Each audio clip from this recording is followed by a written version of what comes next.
Jason with Chicago News, and today we're reviewing the 2017 Infiniti QX30.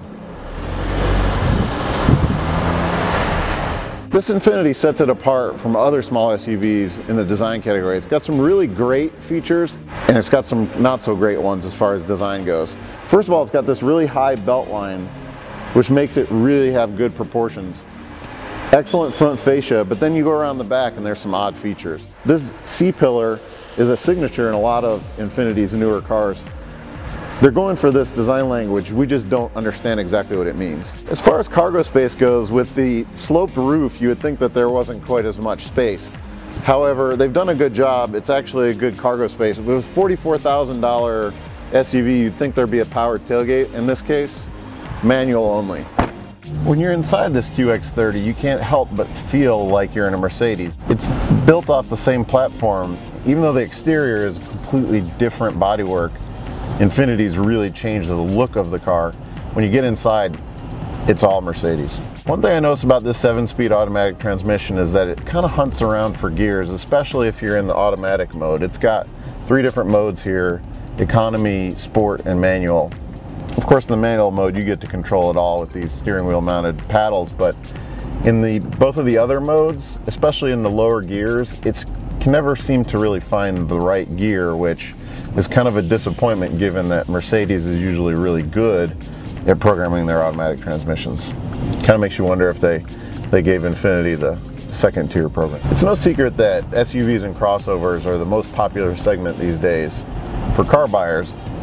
The reasons for that are there's places to put everything that you want to carry. You've got extra room for all of your passengers, as well as a higher driving position. When you get these smaller crossovers though, you really don't have any more room than a car, and because they've made the design of this so swoopy, it's got a really low roof line, a really high belt line, so these windows are really short. It feels pretty claustrophobic on the inside. It ends up not feeling like it's that big, and you wonder why you wouldn't just get a car version of something like this. 2-liter turbo has 208 horsepower, which is good enough for moving this car around. The all-wheel drive slows it down a little bit. You can actually get this in a sport version as well that's just front-wheel drive and actually sits a little bit lower. It handles better, and it's even quicker than the Mercedes counterpart. One thing you absolutely can't complain about is the quality of the interior. Again, very Mercedes on the inside, but Mercedes is turning out some of the best interiors in the business these days. So you're going to be very happy with what you get in terms of materials, fit and finish, quality on the inside, and comfort. Just tried to do a U-turn here, and for as small of a car as this is, turning radius really isn't that great. It might have something to do with the all-wheel drive system. As far as technology goes, our test model has the technology package. The sticker price of the one we're driving here is about $44,000, which is a lot of money for a really small crossover like this. Technology package gives you forward collision avoidance, automatic braking, lane assist, radar cruise control, all of those great active safety features that you get in high-end cars these days.